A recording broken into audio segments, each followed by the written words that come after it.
Life Audio. We kind of tend to think about substance use as right and wrong.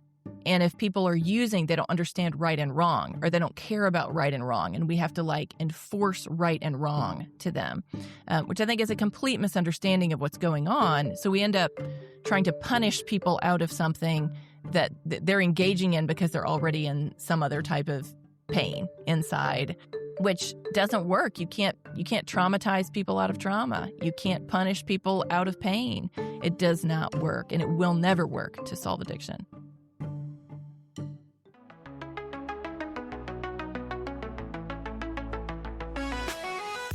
Hello, and welcome to the Confessions of a Christian Alcoholic podcast. I am your host, John Seidel. This is your home for real stories, radical vulnerability, and remarkable comebacks. In the end, this podcast is a place for the desperate, the downtrodden, the destitute, and especially the drunk. But it's also a place of hope and healing.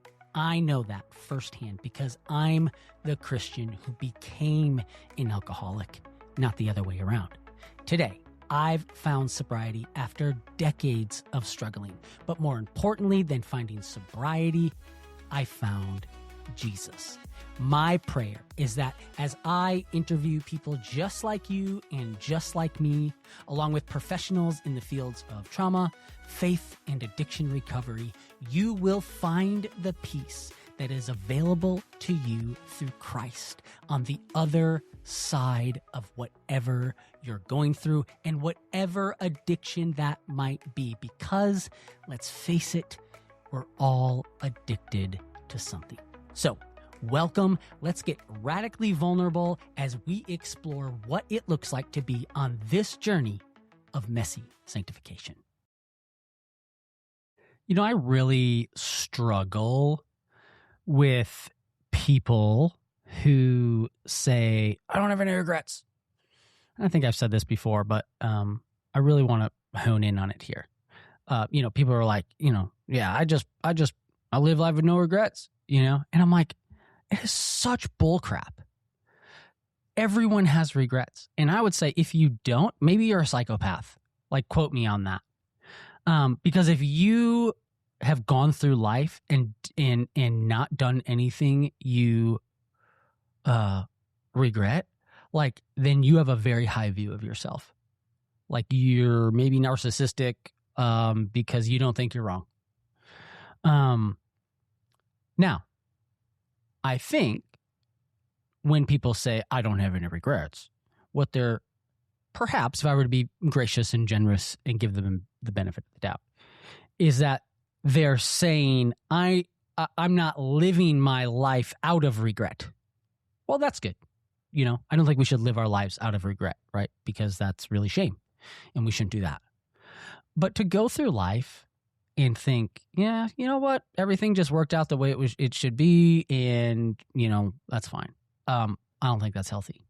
I have regrets. One of my biggest regrets is not understanding addiction in the way that I understand it now, not understanding grace in the way I understand it now, not understanding how trauma affects people the way that I do now, and because of that, treating my sister, I have two sisters, but the one that was, about, a year and a half, 2 years older than me, treating her as a leper, as a pariah, as getting so angry and frustrated with her for why she could not just stop the drugs, why she could not just stop the lifestyle, why she could not just get away from the abuser, why she could not just stop the same cycles and patterns. And ostracizing her, treating her as less than, telling myself I will never do that. I will never be that. I will never treat people the way she has treated our family. And then becoming that person. Different drug, maybe looked a little different, but then being that. And so I wish that I could have that conversation with her and say, I get it. I understand it. Don't excuse it, but I understand it. I understand that we medicate things. We self-medicate things, that there are root issues, that there is sin and brokenness in this world, things that you have done, but things that have been done to you that you can't stand about yourself and can't make sense of. And I get it. And I want to let you know that there is a solution that will never let you down, that won't just give you a high and then leave you wanting more. I wish I could have that conversation with her. I can't, because she's passed away. And even though it wasn't specifically the drugs that killed her, it was the lifestyle. And so she was killed in a car accident on the interstate where someone else, who we believe was high, crossed the center median and struck her vehicle, the vehicle that she was in, and going 70 plus miles an hour. And the person that was driving the car that she was in, and the person who crossed the center line all died. And they were coming back from trying to find some stupid part for her car because, again, like, she had squandered so much money away. My mom had given her money for car repairs that she would then use on drugs. And so now she's forced to, like, go to the junkyard and try to, coerce people into giving her a deal, and she doesn't have a ride. And so she's with someone. And so, again, like, not exactly the drugs per se. It wasn't an overdose, but it was the lifestyle that she was in. And I regret not being able to just hold her hand, sit across from her, and say, Jenny, I get it. And I'm you. You're me. I say all that as an introduction because the person that I'm interviewing today, her name is Christina Dent. And I wish I would have had her book, 10, 20 years ago. Christina is not someone who has struggled with addiction herself, but her story in her book, which was a book of the year, is about how through fostering in the Deep South, she was introduced to the birth mom of her foster child, and she had kind of these preconceived notions about what it looked like to be an addict and what that meant, and what she found is that those notions were incorrect. That what she had said was, well, this birth mom just doesn't love this child, doesn't want this child, just wants the drugs more, was not true.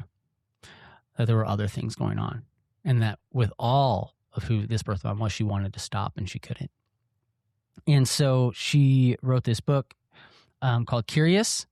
She started this organization called End It for Good, which basically is like, it's a nonprofit and says, hey, maybe the punitive measures that we've taken for decades in order to punish people for drug use, substance use, and whatnot, maybe there's a different way.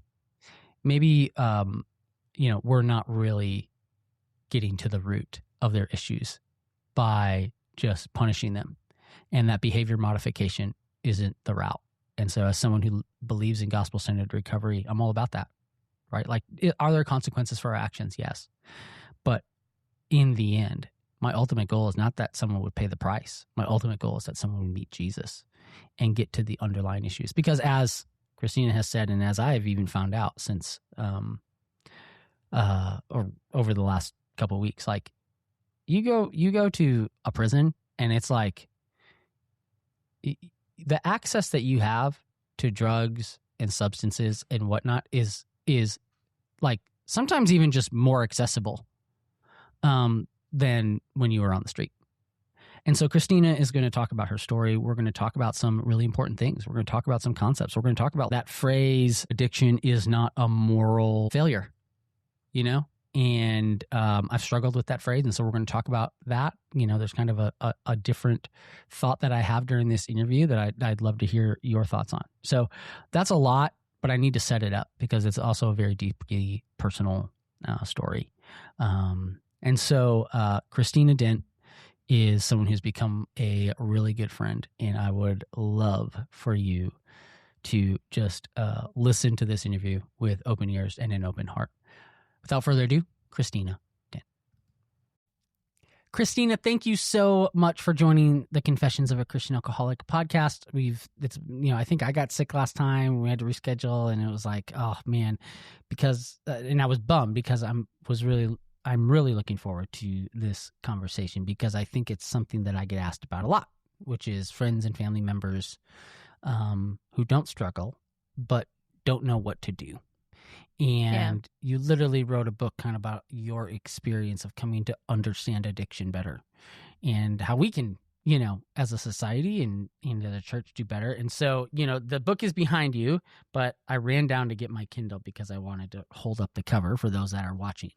But it's called Curious. And of course, that's not showing up. Oh, there we go. Curious, a foster mom's discovery of an unexpected solution to drugs and addiction, which we're going to talk all about today. So thank you for coming on the podcast. Thanks, John. I'm really excited to be here. I love your work and your ministry, and I'm thankful for a chance to sit down and have a chat. Great. Well, I think before we get into your story, why don't you just kind of give a brief overview of who you are, where you are, and what you do? Yeah. So I am born and raised in Mississippi. I've lived here my whole life, and I am a mother to 3 wonderful sons. I've got some teenagers in there, middle schooler. I've been married to my husband for 21 years. We just celebrated our 21st anniversary last week. Met in college, got married as a college senior at the very young, naive age of 21, and am very thankful that we have been able to grow together and not apart. And I know that's a huge gift. And so I'm really thankful for my husband. And I also, so that's kind of my outside world. My inside world with my work is I'm the founder of End It for Good. We are a nonprofit started in 2019 after kind of what I describe in the book, these experiences as a foster parent in the years preceding that really helped open my heart. And that started me on a learning journey that really changed my mind about how we approach drugs and addiction and people who are using substances. And that led to founding this nonprofit. And the work that we do is primarily education and advocacy, inviting people to understand addiction, then to rethink how we approach that in culture and in policy. So we're always thinking about those two things together. So we want to talk to legislators and mayors and other people in places of leadership that affect the policies of how we approach substance use and addiction. We also want to talk to just everyday people because almost every family in America has someone in it who is struggling with a substance use disorder, which means there's a bunch of people around them that are impacted by that. And so we want, and we see deep value in contributing positively to the toolkit that families and loved ones have as they walk with their loved one, but also to say, hey, some of these problems that we're seeing in our society are actually created by policies. Some of those policies are created by a misunderstanding about substance use and addiction. But there's value on both sides. There's value on policy change. There's also value for people who say, I don't want to change any policies, but I sure do wish that my son could find a path to recovery. We say, great. We hope that our resources will help you understand a little bit better and maybe approach that in a way that is able to partner with your son. I heard a mom describe it recently as this shift for her relationship with her daughter from we are adversaries at war over her addiction to we are partners together fighting that addiction. And that was a big shift for them in their relationship to go from at each other to partnered against the thing that was really destroying her life. And so that is the professional work that I do full time, is just inviting people into this conversation. We do interviews and writing and newspaper articles and all kinds of things to get information out into the community. And then we're always looking for opportunities to talk to leaders and educate them as well on the policy changes. So that is our work. We started primarily in Mississippi, but we do work all over the country now, and a little bit of federal work, although that is mostly through coalitions with other organizations because we're still a small nonprofit. But hey, small can be mighty. So Let's hope so, right? I mean, I'm in that boat now too, right? Yes. And look, this is our whole thing is every person's life matters. Mm. And so for us, we try to always keep that in front of us with our work is it doesn't matter if you don't, there is so much pressure to go change the world. I'm going to go change the world. Well, but very few of us, probably none of us that are on this, listening to this or talking right now are going to change the world. That's a really big weight to carry to feel like you are only successful if you go change the world. Small things can have big impacts in people's lives, life trajectory, and that can impact generations of people after them. Mm-hmm. So don't despise the small things. There is great value in individual impact on individual lives. When you get to see that community impact, that's really awesome. We've got to see some of that. So exciting. But that's not the only thing that's valuable. Every single life, every single family is valuable to have better tools and better able to love and walk with loved ones who are struggling. I'm excited to talk about some of the resources and help that you offer to families. I mean, I've said this before. I'm going through a discipleship program at my own church, and we had to do an inventory of regrets, and shame, right? And I think one of the biggest things that I am still working through is I would love to go back. My sister was a drug addict for as long as I can remember. I shouldn't say as long as I can remember, but she started using drugs in her teenage years, early teens. And what you said about being an adversary over her addiction was so true. It was so true for my family. It was so true for me. And I just always because I didn't fully understand it and couldn't, wrap my head around how, lo and behold, I become an addict myself, right? And now my sister's gone, and one of my greatest regrets is not that she's not still here, that I can go to her and say, I get it now, right? I get it now. I understand it better, and I don't want to be your adversary on this, but your partner. And it's one of the regrets I live. And not it's interesting. It's more of a grief now, right? Of I really wish she was here. I really wish I could talk with her about it. I really wish I could let her know, hey, I looked down on you for so long and didn't get you. And then I became you. And different substance, but man. So it's one of the reasons I'm excited to talk with you today, and one of the reasons I'm so supportive of the work that you're doing. And so I would like to get to kind of the story that you tell, and curious about how you personally, kind of came to understand and to reframe your own thoughts on addiction and substance use. So I know that's a big question, but I just kind of want to turn it over to you, because I think there's probably going to be a lot of people that resonate with it. Yeah. So my experience growing up was conservative Christian America in the Deep South, in the buckle of the Bible Belt in Mississippi. I did not use substances while I was growing up. Very much had that same perspective that you shared about your sister with anybody that I knew who was using substances. It was just this immediate downgrade in I look down on you.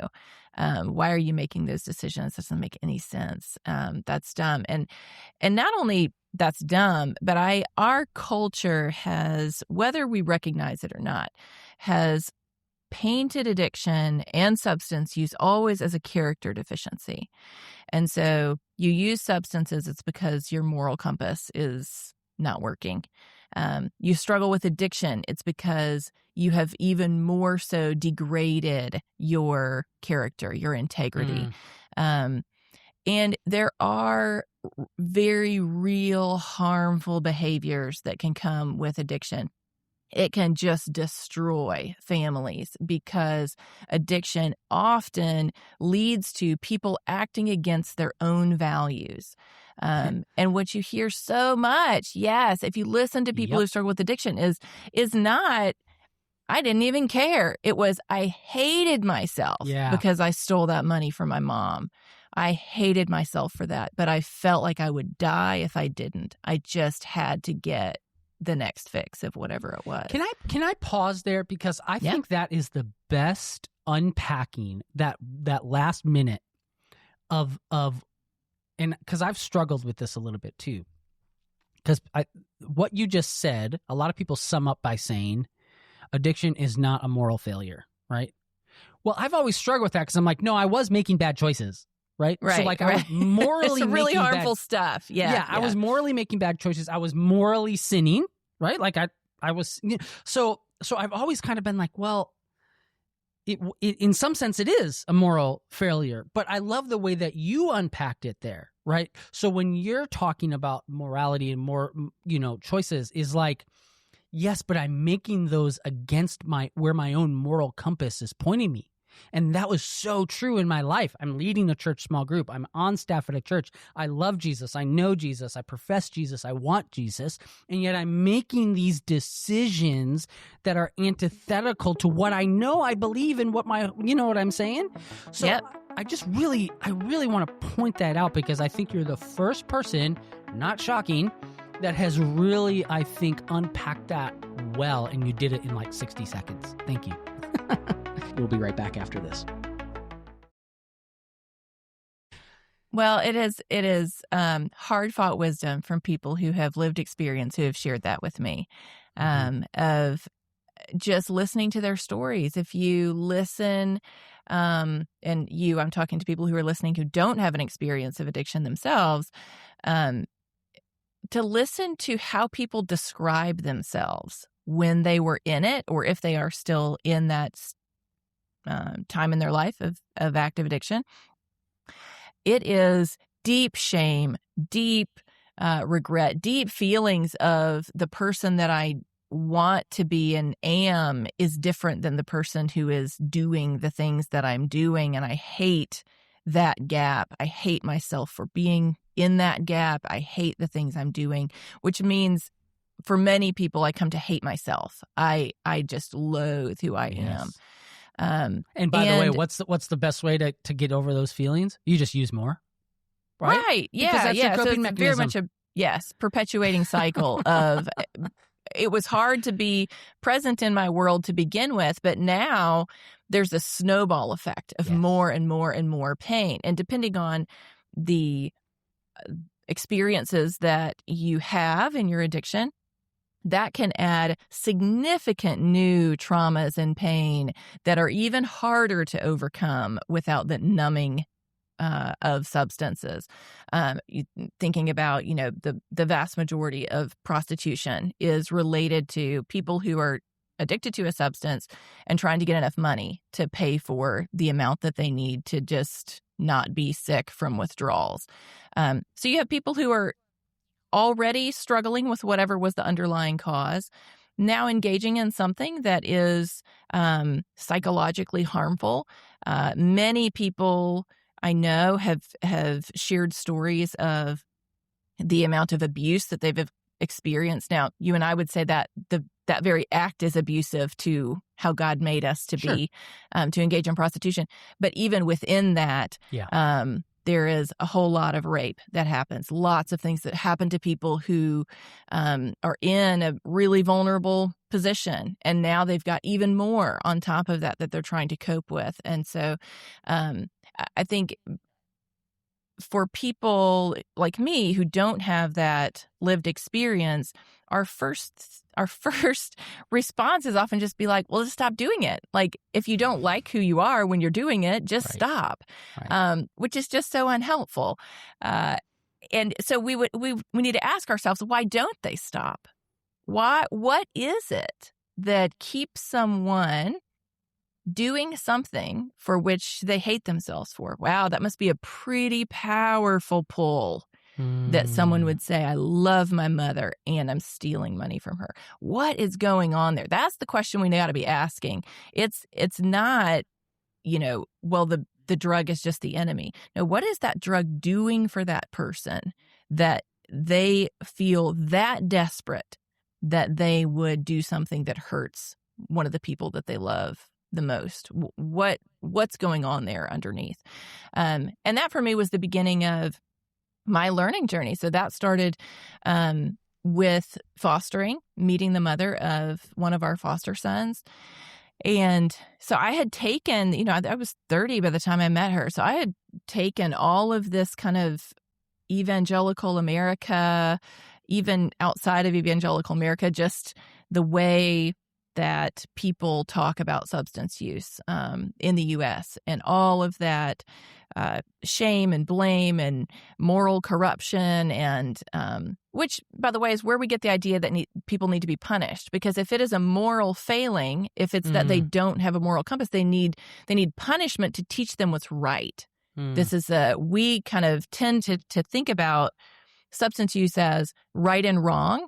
And if people are using, they don't understand right and wrong, or they don't care about right and wrong. And we have to enforce right and wrong to them, which I think is a complete misunderstanding of what's going on. So we end up trying to punish people out of something that they're already they're engaging in because they're already in some other type of pain inside. Which doesn't work. You can't traumatize people out of trauma. You can't punish people out of pain. It does not work, and it will never work to solve addiction. And I think that goes to the work that I'm trying to do, right? Is when I talk about gospel-centered recovery, it's not about behavior modification, right? What's not going to you have to get at the root and the heart, right? And so if what you're seeing and what you've done in your work is it's not just about okay, now you're gonna get punished for this, and then all of a sudden you're gonna be better. If you think the punishment is what's gonna make them better, you're missing that it's a heart level, it's a deeper issue, right? There's something like you said, there's traumas, there's things that need to be healed. So sorry. Yes. Yes. You can't punish people into healing. It just doesn't work. Oh, that's so good. As much as there is, and I hope people hear this too, that there definitely is a place for good boundaries, for healthy boundaries, for natural consequences. And there are consequences, right. There's lots of those in life that don't come from proactively creating even more pain for someone, or proactively disconnecting all of their positive things in their life, relationships and jobs and housing and all of those kinds of things. And so that, for me, that the first kind of disturbance in the matrix for me of the way that I grew up thinking about drugs and addiction was when I met Joanne, the mother of our foster son. And she had been using for 20 years by this point, also had started using in her early teens, and had not been able to stop during her pregnancy. So her son was removed from her custody and brought to our house straight from the hospital after he was born. And we became his foster family. And a few days later, I had a chance to go meet her because I took her son, Beckham, to go meet her at the local child welfare facility and have their 1 hour visitation time. And so I took him and got there and got his car seat out of the car and turned around to go in. And here comes this woman running across the parking lot towards me, tears streaming down her face. And she runs over and she just starts kissing this baby and talking to him. And this is my first meeting of Joanne. And I don't have a category for that in the understanding of addiction that I grew up with. Right. So I do what humans do when we come across something that doesn't make sense to us. We just try to make it make sense in the framework we already have, which means for me, this isn't real. This is just her putting on a show, because if she really loved her son, she wouldn't have been using drugs while she was pregnant. Yeah. But what I saw that day is love. And what I saw every day after that was love. She went to inpatient drug treatment. She would call me, ask me to put her on speakerphone, and she'd sing to him over the phone. And I just saw this mother who loves her son just as much as I love my sons. And she's struggling with a really serious addiction. And she would say, she says today, at that point in her life, she was not a safe place for him to be. She could not take care of him without dealing with her addiction. It was not functional in that kind of way. And so she is the first to say that she needed that consequence of that loss of custody. But in her situation, it was only for a couple of weeks. And she actually was able to go to a treatment center in North Mississippi. We only have 2 of these in the whole state that allow babies and children to be on site with their parents while they're in drug treatment. They have a nursery, they have on-site childcare. Children stay with their parents at night in kind of dorm-style housing. And they still have all of the same requirements, still have, drug testing, all of the things, but they really value the bond of parents with their children, and they value parents learning how to live in sobriety while they're parenting. Instead of you go to treatment for 3 months and you don't have the stressors of how do I deal with my kid who was up in the middle of the night, and then now they're throwing a fit, and now I got to, do all this stuff. And instead, they're bringing that together and saying, work through your treatment journey at the same time that you're learning to parent, so that those things are fused together. And when you leave here, you're far more likely to be successful because you've been able to practice that while you're here in treatment. And so they were able to be reunited. But that started for me this deep rethinking of, wait a second, if Joanne is not a terrible person, then what's really going on with her addiction? And if there's anything that we've misunderstood, that impact is vast on society, because the majority of children in foster care are there for a drug-related reason. Almost every family has somebody who's suffering with a drug addiction. This impacts all of us. And that, for me, started this learning journey. So it was kind of my heart was engaged first with Joanne, and that turned into this mind engagement. My mom was a big lifelong learner. She homeschooled me and all of my brothers, kindergarten through high school. That was her one thing she hoped to get across to us, was keep learning, learn, read, ask questions. And very much grew up in a kind of just don't just get in a line because there's a bunch of people standing in a line. Figure out, is this where I need to be? Is this even a line I need to be in? Are there 2 lines and nobody even knows about the second one? So just that, very much credit my parents with that kind of don't run away from things that make you uncomfortable, but try to lean into that and try to learn. Just because society believes something doesn't mean it was right. How many other things has society believed? How many things has the church believed and supported in over hundreds of years? We had people, crusades were killing each other because you don't believe what I believe. And yet, we can look back at that today and say, well, gosh, they had really missed the point. Well, what are we blind about today? Where are our blind spots? The church today has blind spots. Every generation does. Yeah. So what are ours? And I think this is one of them that we have gotten deeply wrong. And perhaps, as a Christian also, I think the church has unfortunately played a really harmful role in how long it has taken for us to begin to approach addiction as a health crisis, because the church has been so deeply invested in that it is primarily, and in some cases only, a spiritual crisis. And so if you turn your life over to the Lord, then that's going to be what allows you to become sober. And you and I both know there's tons of Christians who are not sober, who are struggling with addiction. There are believers who love Jesus far more than I do, who will struggle with that addiction until the day that they die. That does not mean that they didn't love the Lord. It doesn't mean that they're not committed to Him. They're also struggling with one of the most complex health, mental, emotional crises that we know of. We still are very little into our understanding of addiction and what all of the components that go into compulsive behavior. for humans, because it's not just substances, it's processes like gambling. It's processes like scrolling on your phone. It's all kinds of different things. It's food, it's sugar, it's all kinds of stuff. So one of my hopes is for the church to be open to saying, I want to help someone live a healthy life if they already know Jesus or if they never know Jesus. Like, I don't, and this is one of the points I'm making Curious, is I think it's really harmful for the church to hold people. It feels a little bit like a hostage situation of like, you must bow down to my king or you will never be able to overcome your addiction. Now, you and I both believe the best life, what we were created for, is to bow to the King, right. King Jesus.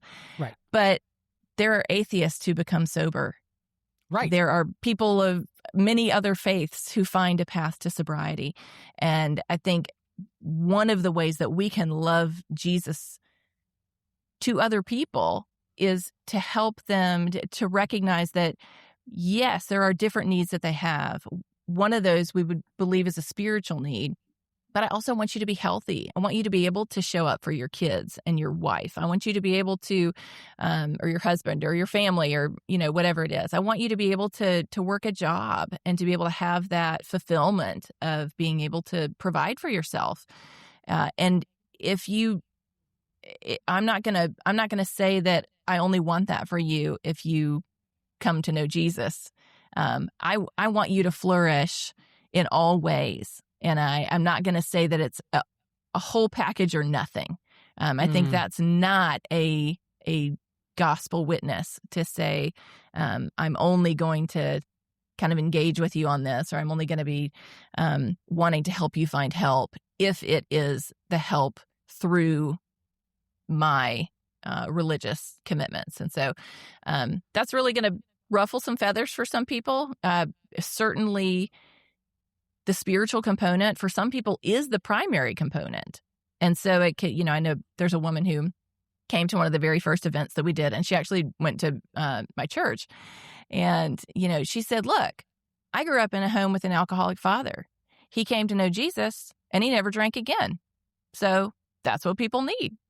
And I'm thinking, well, that's one story.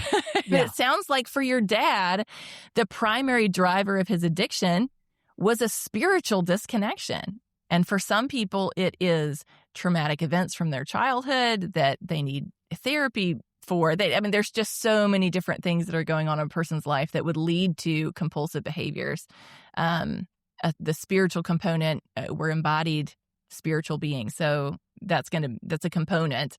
But I think that the church needs to be open to the fact that, sometimes people need medication. Sometimes they need, there's all kinds of different things that can help people live healthier lives as we're on our journey towards Jesus and towards heaven in a broken world with all of us who are struggling. So I want to pause here for a second because I think you covered some important things. And I think people who listen to this podcast, I want to make sure that you hear me on a couple of things. And I think that would be this, is that, if you're listening to this podcast, you've probably heard me say, that my philosophy is aim for Jesus and get sobriety thrown in, right? And that now you hear Christina say, well, it's not just, some people don't just need the spiritual. And so what I want to marry those things, because I recommend Christina's book as a recommended resource in my stuff. So John, how can you say, John, you're all about aim for Jesus and get sobriety thrown in, and Christina's saying this, and I think we're actually saying the same thing. And what I mean by that is I am for 100% holistic health. I think Christina, and please correct me if I'm wrong, but Christina and I both fight against the idea that if you just pray enough, if you just have faith, if you just listen to enough sermons, if you like all the, in a sense, the moralistic, if I just do these things, then that's going to be enough. Listen, in my own journey, what did I have to, my practical journey looked like I went to an EMDR trauma therapist every week for a year to get at what was really going on, right? Again, it wasn't that I didn't love Jesus. Now, what I would say is I had to let Jesus into those parts of myself, right? I had to let Jesus into the mental health work. I had to let him into the EMDR. Like at the end of every session, my therapist was like, okay, let's invite Jesus in, right? And I think in the end, like, yes, I believe that ultimate flourishing, ultimate healing, ultimate, everything as a Christian means that you need to invite Jesus into, all those parts of yourself. But can you be an atheist and be sober? Like, Christina said, yeah. Can you get sober without Jesus? Millions of people have. Now, I want more for you than that, right? Like, I want more than the sobriety as a Christian, right? But I also know that if, like my sister was strung out so many times, she's not walking into a church service. Like she's not literally in the mental capacity and have the ability to, consume that kind of stuff, right? Like, no. And so I tell people like all the time, like I send people to detox centers all the time. I send people to treatment facilities all the time. I say, do the 12 steps. I say, go to AA meetings, right?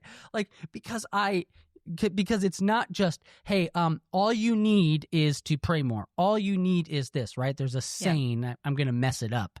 But it's basically like, the worst person to send a drunk is to church, right?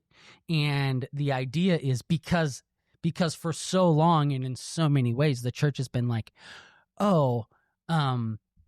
just come here every Sunday and you'll be good. Right. And it's like, no, we need to give them practical steps, practical advice, practical handles. Right.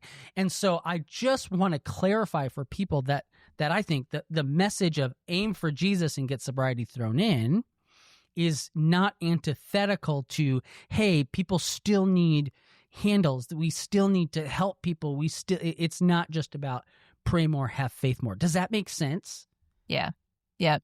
Yeah. And I think it's just a really good thing for us to continue to wrestle with as a church of kind of how, so I'm not opposed to faith-based treatment.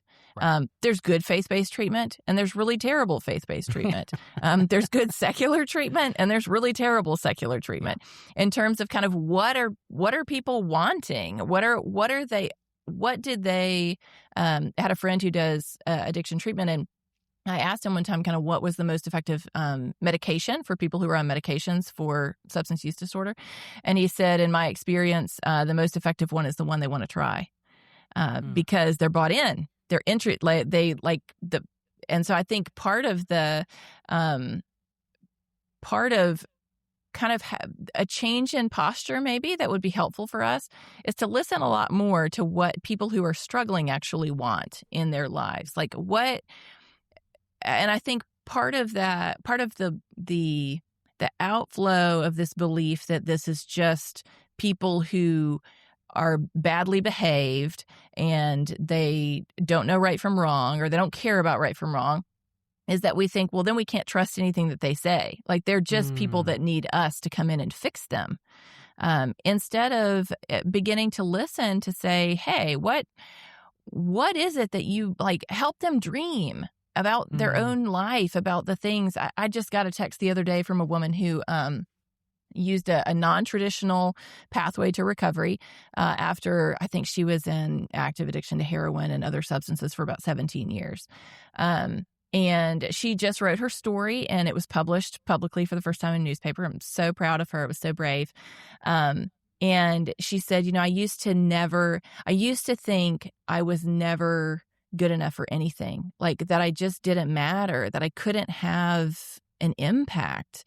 And so, for her, like regaining that sense of agency that I matter, my life matters, I can do things, like my story might impact someone, I think is really important and powerful, and is a thing that that churches also can kind of take and say, we've done a lot of, I think the church has done much more work over the last 20, 30 years to begin to rethink how we approach poverty from a sense of like, let me come in and save you, to like, how can we partner so that you're an equal in this process?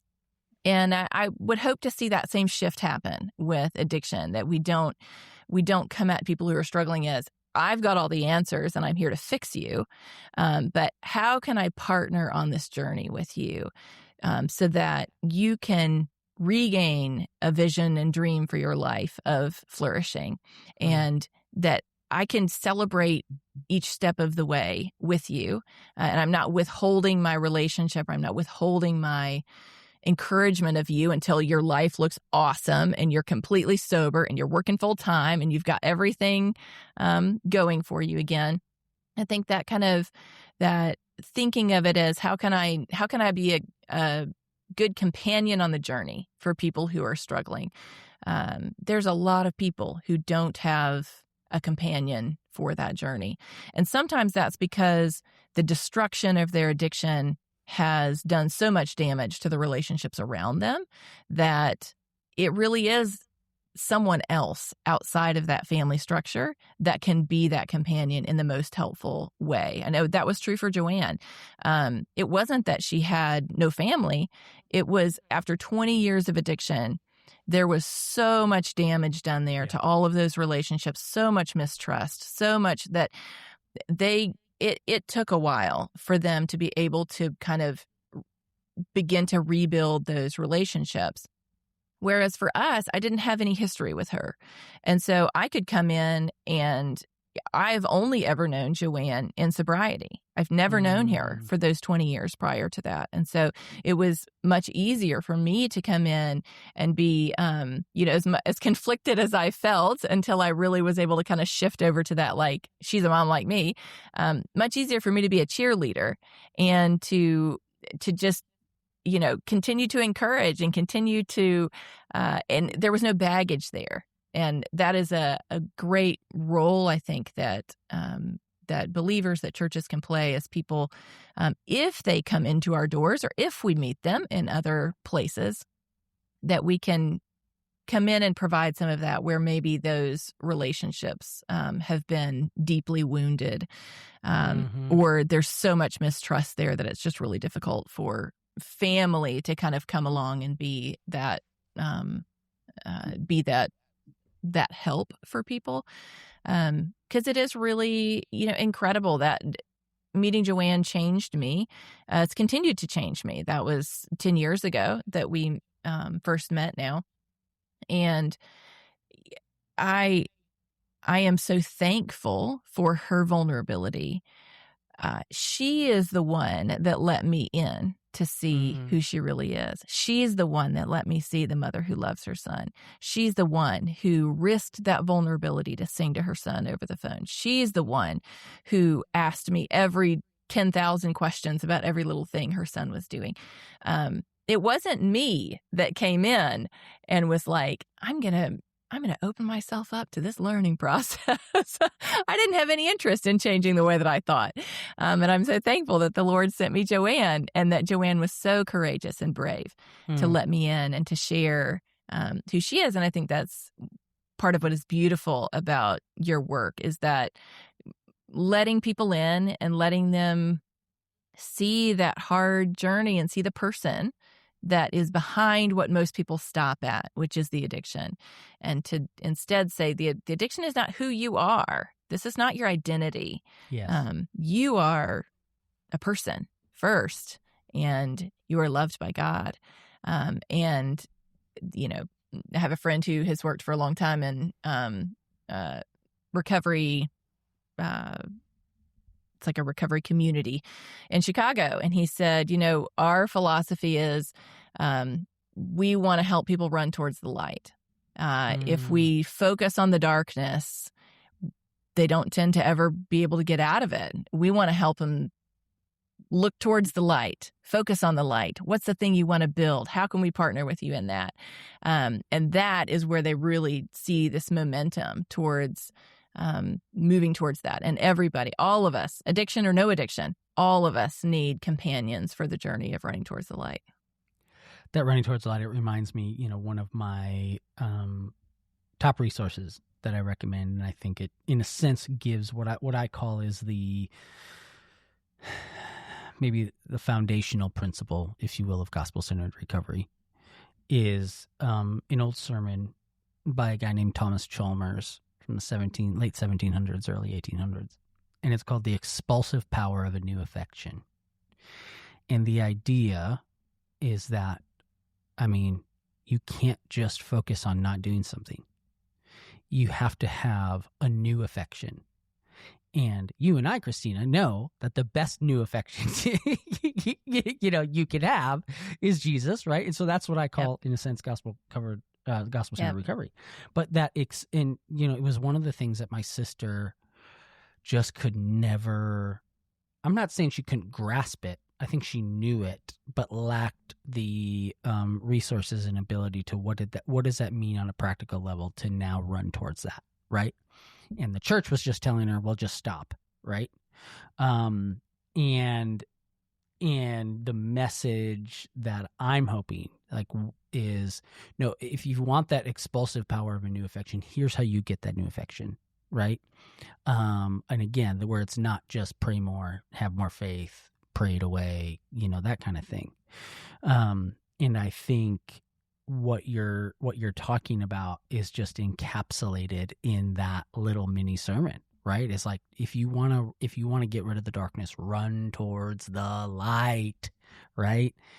I'm curious, no pun intended, what you would say is your biggest revelation, and maybe you've kind of already covered it, but I'd love to put it in a bow here then, at least. What is your biggest revelation when it comes to people who struggle with addictions? The biggest thing that shifted for me was understanding that people who struggle with addictions are people just like me. There's no difference. There's no type of person who becomes someone who's struggling with an addiction. It is just people who are living in a broken world, people who are dealing with brokenness in their own lives. And all of us reach for different things to help us deal with that brokenness. Some of those things are more socially acceptable. Some of those things are healthier. Some of those things are more unhealthy. Some of them are legal. Some of them are illegal. Some of them are stigmatized. Some of them are not. All of us are trying to cope with life in a broken world. And that evening of the playing field has been the biggest revelation for me, because I was a good girl who grew up learning how to do all the right things and how to make all the right decisions and for all the adults to be proud of me. And I couldn't understand why everybody else couldn't just get their act together. You just follow the rules. That's how it works. And if you follow the rules, everyone's happy with you. And if you follow the rules, things just work out. And I am so thankful that I didn't spend yet another year of my life thinking that same way. It took 30 years for the Lord to really begin to work on that in me. And He's still working on that in me. It is still a struggle. The things that we struggle with are oftentimes things that are with us, are kind of besetting sins. The things that we just tend to struggle with ongoing. And that is still one, because I am still someone who likes, I like to figure out kind of what's right. And I talk about this with my therapist all the time, because she was like, you live under so much pressure from this relentless pursuit of doing the right thing. And so even though I know that I'm covered by grace, even though I know that God loves me no matter what, I don't have to try to measure up. This this deep-seated from my childhood, this kind of part of the way I'm geared, part of the culture I grew up in, part of growing up in the 80s and 90s in evangelical America was there's a lot about behavior modification, a lot about what you do and how it looks. And it's not easy to untangle all of those things. And there's some good lessons in that also. And yet there's some hard things also. So I think that has been the biggest kind of learning, and the biggest gift for me has been getting to have relationships with people and seeing them as the beautiful, amazing, gifted people that God has made them to be. And the heartbreak of that is seeing how often that is not seen, because what we see is only the addiction, and what we don't see is the person right in front of us who is struggling, whose behavior might be really harmful, but who is a person made in the image of God with value and worth, with gifts and abilities, with likes and dislikes, with passions, with dreams and hopes, and all of those things. The bravest, most compassionate, most incredible people that I have met in my life have been people in recovery. And that has only happened over the last 10 years or so. That's a tragedy that I could not name a person in my world who I knew was in recovery prior to this. It just, I think it probably says more about me and the places that I was, and that I just didn't, I just had no context for that.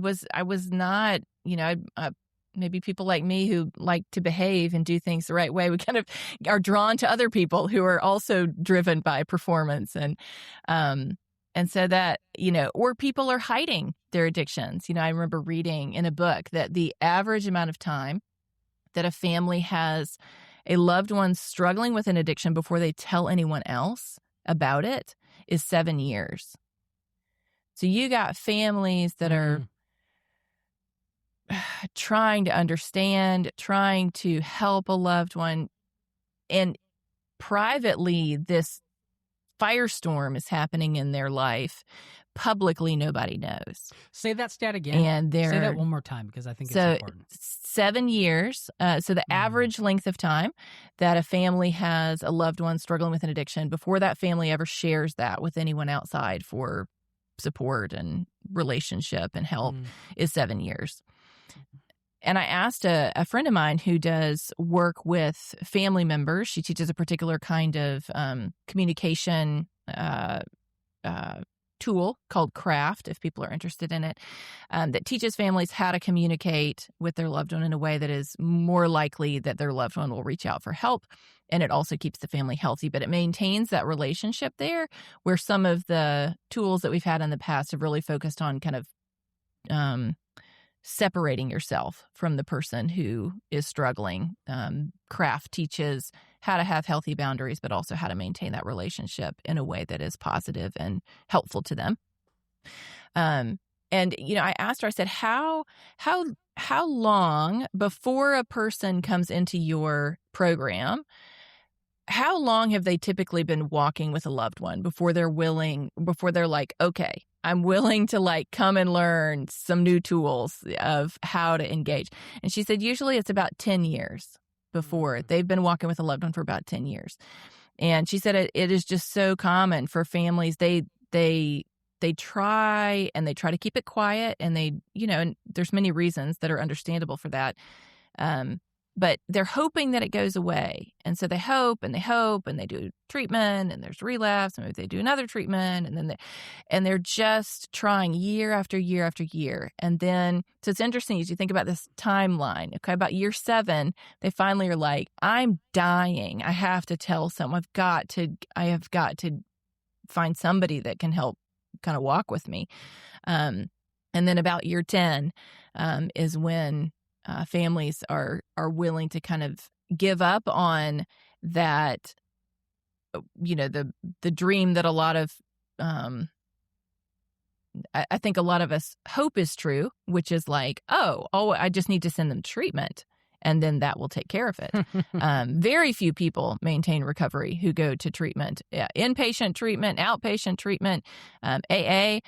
The relapse rate's about 90% for everything. Yep. So it is very difficult for people to maintain sobriety. And so my hope is that in another 20 years, that timeline has been cut in half or in a fourth, that we've been able to humanize addiction in such a way that families don't wait 7 years before they reach out for some support on the journey, that they don't wait for 10 years to learn some tools that can help them better manage that relationship with their loved one who's in active addiction.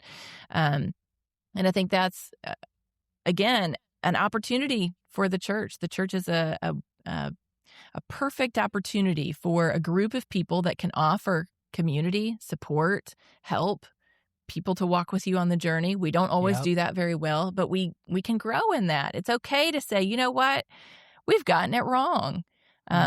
Gosh, what would the church still be doing if we wouldn't have been willing to say that we'd gotten a few things wrong in the past? It's okay to say that we've gotten some things wrong. We are broken, fallen humans. We get stuff wrong. Our institutions get stuff wrong. It's okay to acknowledge that and say, we want to learn. We want to try to build communities where people in early recovery could come, where families can share that their loved one is struggling, where people who are still in active addiction could come and find some place to be spiritually fed. You know, maybe they're not working in the nursery if they're actively using, but that doesn't mean there's not a place for them to come and worship on a Sunday morning and, set up chairs in the fellowship hall and, whatever it is. The thing is, our churches are full of people in active addiction, whether or not we realize it. It just has to do with whether or not we see it or whether or not it is well hidden.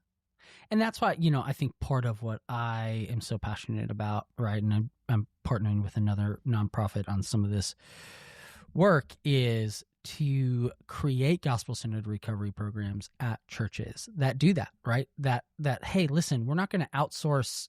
Like, in some ways, I think the church has done a disservice by outsourcing, in a sense, recovery. And what I mean by that is, that's not to say that treatment centers aren't needed. That's not what I mean. What I mean is that, hey, when we outsource all of recovery, we neglect the spiritual aspect that says, okay, now let's get to, what I'm realizing even about my sister, right? My sister sexually abused me, right? But one of my biggest revelations was, where did my sister learn that stuff? Oh my gosh. The reason that she became, started doing drugs at such a young age is because she was trying to cope with these deep traumas, stuff that was done to her, like she then practiced on me. But it was like, my goodness, if there was a gospel-centered recovery program in our community that said, Jenny, let's help you get to heal that stuff, right? And to your point, the 90% of recidivism rate, it's like, because you're not getting to those things. So where can the church, if we set up these gospel-centered recovery programs and we say, okay, like, yes, you may need medication. Yes, you may need to go to this, facility, or you might do things. But man, we are going to embrace you and walk alongside you and with you and make sure that your spiritual health is taken care of. I just wonder if the church would do that, like you said, like what would happen, and it's part of the vision that I have. Is for churches to have gospel-centered recovery ministries. And if not, well, that's why we have Veritas Recovery, and that's why we have End It for Good, right? Yeah. Is some of the where can we get resources? Before we go, I would love to know, I think so many family members are like, what can I do, right?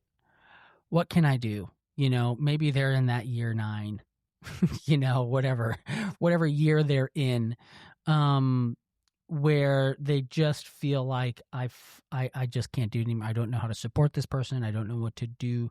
What is your best advice for family members who are walking alongside, or maybe they've even given up, right? There was a point in my life where I didn't even tell people that I had a sister. I told them I had one sister. I had 2, but I told them I had 1. Like, I had just written her off. So what's your best advice for people, family members and loved ones, walking alongside those in addiction? We'll be right back after this. I would really encourage them to, I know it's going to, they already feel like their plate is full, but if they can scooch a little room on that plate, I would encourage them to read the book Beyond Addiction. The subtitle of it is How Science and Kindness Help People Heal. And to look into a program there's a program called Invitation to Change. You can do online. They also have support groups. There's craft programs in different parts of the country that stands for Community Reinforcement and Family Training. That is the kind of the set of communication tools that have been shown to improve family health and improve the likelihood that a loved one will make positive change in their life, or reach out for help and go to treatment. Really encourage them, because I think families feel so that the doom loop of they say they're going to stop using and then they don't, and then I can tell they've been using, and then we fight about it, and then I kick them out, and then they come back, and then they say they're not going to use, and they start using, and then we fight about it, and then I kick them out. And that can feel just so hopeless. And what these other tools help with is help you kind of move out of that doom loop. Not to say it's going to fix everything, but to say, of the tools we know of right now for families, these are the tools that best keep families healthy and connected to their loved one, and have the best opportunity for their loved one. They actually influence in a positive way a loved one's interest in making a positive change and getting help in their life. And so really encourage people to look into those, tools. So the book Beyond Addiction, craft groups, Invitation to Change groups. There are other tools out there, but part of the reason why I'm passionate about families knowing about those and trying to find those last vestiges of energy to look into them, is because for, 25, 30 years ago, if your loved one relapsed, they went back to treatment, or maybe they were just using again. The way that the drug market is today, with the amount of fentanyl that's in underground drugs, the amount of people who are using drugs spot on the underground market, you may not have that opportunity. It may be that your loved one is gone. And I have talked to families who have lost their loved ones who, similar to what you said, I wish I could go back. I wish there was some way for me to say, maybe it's not to say, hey, come and live with me, but maybe it's to say, I love you. I'm sorry that I maybe have treated you the way that I have. For parents especially, if they lose their loved one, how can that loss not also have all of the components of regret that so many people feel? And a lot of that has come from this kind of deep-seated teaching in the United States around, you just have to kind of write them off until they hit rock bottom, and then they will, that it's kind of part of it. And parents are encouraged to do that. They're encouraged to disconnect from their children or whoever their loved one is. And for many parents, that there is the loss is there. We're losing so many people to overdose. They don't have a chance to go back again and say, oh, well, it was just it was a relapse. We get another go round of this. That's it. Their loved one's gone. There's no more opportunity for recovery. And so for parents to have these tools to be able to say, you know what, even if the unthinkable happens and I lose my loved one, I know that I did everything I could to maintain a relationship with them. They knew that they were loved. They knew that I cared for them. They knew that I was there for them. And I also had appropriate boundaries. I didn't get sucked into the crazy train with them. And I was doing everything I could to be a resource for them for when they were open to being a resource. That's a really powerful thing, because there are many families who did not have that. I have a friend named Jim who lost his only child to an overdose. And he was on the phone with me talking about kind of learning about new tools for helping people to stay alive, new tools for engaging in relationship. And he said, why did nobody tell me about this when my son was still alive? The only thing I was told was disconnect from him, let him hit rock bottom, move away from him. That's going to teach him, that he needs to change the way that he behaves. Now my son's gone.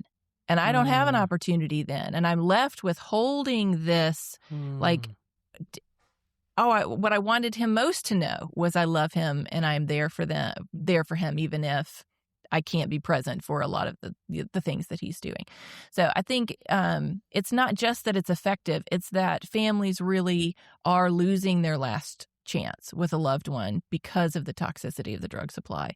And so for them to have the tools to be able to at least remove some of the burden of the loss, and hopefully to help their loved one to get help before that unthinkable ever happens. That's really important. And I hope for families to know that there are tools out there. They have been studied and researched. They're evidence-based. It's worth the time to learn them, because it's going to improve your own health and your relationship with your loved one who is struggling, and their potential for getting and maintaining that help and sobriety journey. So maybe my last thought on family members is, whatever path your loved one takes, appreciate the outcome, without focusing so much on what the path is. If they're taking medication, don't dog them because they need medication. If they're healthy and thriving on medication, great. That's the goal is a healthy, thriving life. It's not what exactly did you do to get there. We want people flourishing in all areas of their life. And there's so many different, and we're continuing to develop new methods of treatment in the drug treatment sphere. And my hope is that we can move away from, no, there's only one path to recovery and you have to take it, to, you know what? God made really complex people. And there's probably a whole variety of different things that people could use as tools at different points in their recovery journey. And my goal is, how can we help more people get to a healthy, thriving life?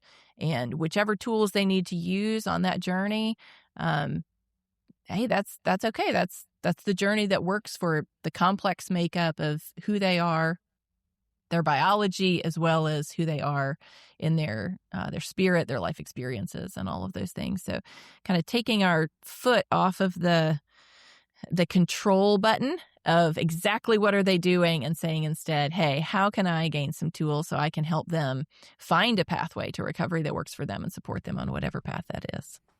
You said something there, and I'll end it with this, but what you said about, fentanyl has changed the game, if you will, in an awful way, because it can be manufactured. It's synthetic, right? Yep. So, you don't need a plant. Right, exactly. And so, even just one of my board members, someone he was in treatment with, was sober, and, was struggling with some anxiety, went to buy a anxiety medication off the street, took it, and it was laced with fentanyl, and he died. And had no intention of, taking fentanyl, no intent. He's like, I just, could he have gone to the doctor? Sure. Right. But it was easier. It was quicker. He's like, and that was it. Right. Yeah. And so I think it's when you say what you're saying, it's happening all over the country.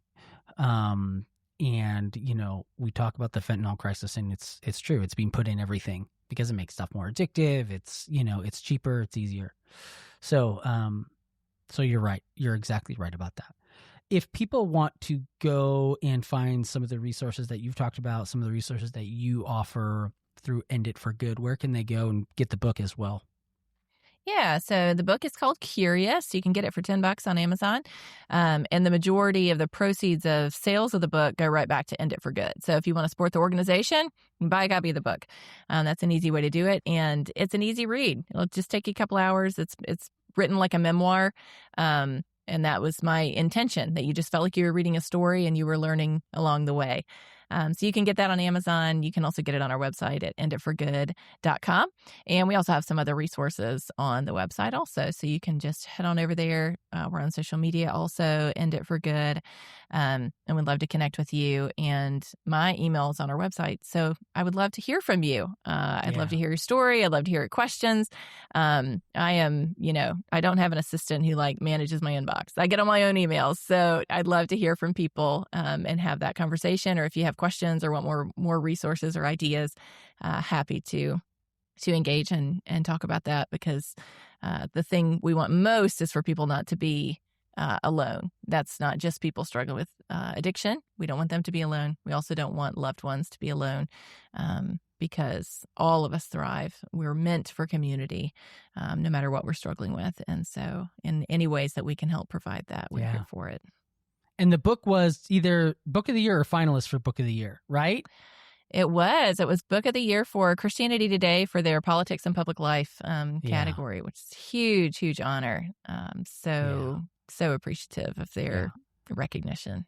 So go to End It for Good, pick up the book. Christina, thank you so much for your insights and what you're doing. I really appreciate it. Thanks for John. joining us. Appreciate you. I don't know if that reframing was as big of a aha moment for you as it was for me. But, that whole addiction as a moral failure versus addiction as a moral compass failure, right? And so I think you'll hear that a lot, right? Addiction is not a moral failure issue. And like I said, I've struggled with that. I was making very poor moral decisions. I was making wrong decisions. Yes, I was failing morally. But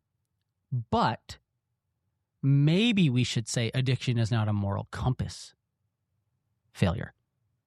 Meaning it's not that we don't know right from wrong, right? It's that we are not following it.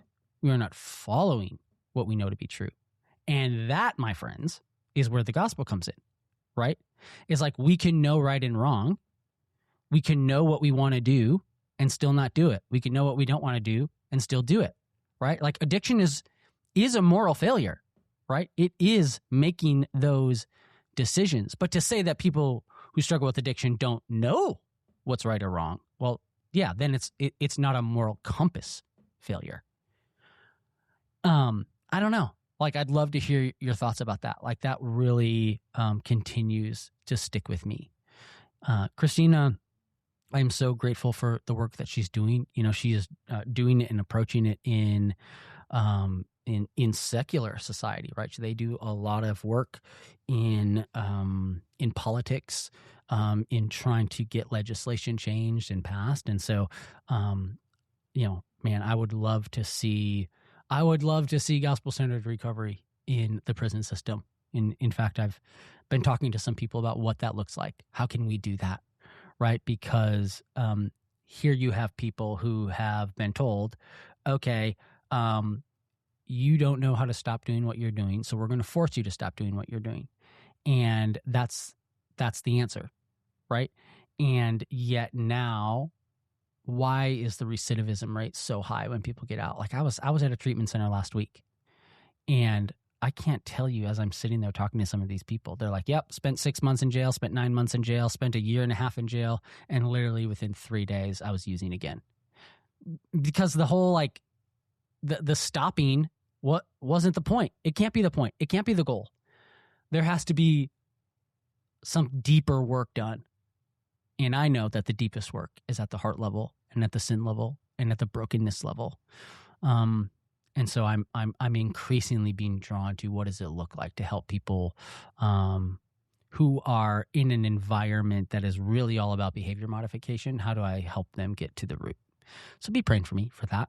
To that end, I have a nonprofit called Veritas Recovery. You can go to veritasrecovery.org. Please consider what it would look like to donate. to keep this podcast going, to keep the work that I'm talking about going, to keep our community. You can join us on Sunday nights at 7 p.m. Central Time. Every Sunday night, 7 p.m. Central Time, we host an online recovery meeting for anyone and everyone. And, you know, if 100 people show up, we break it out, and it's, you know, so it's not like this massive overwhelming thing. We try to keep it to where you can talk and chat. And so I open up with an encouragement. We have a time to share, and pointing people to the ultimate source of healing. So you can find a link for that if you go to veritasrecovery.org. And if you feel led to give anything, $5, $10, $50 to continue this work. I cannot tell you the amount of feedback and emails and DMs that I get every week about people who are just like you, who are grateful for the conversations that we are having on this podcast, but also elsewhere. And so I appreciate any support that you can give. Check out lifeaudio.com. Life Audio is the partner that makes this podcast possible. And they have been such a good partner. And I am honored to point people to them every week. Love you all. If you want to watch this, check it out at theveritasdaily.com. You can watch every single episode. We will see you here next week.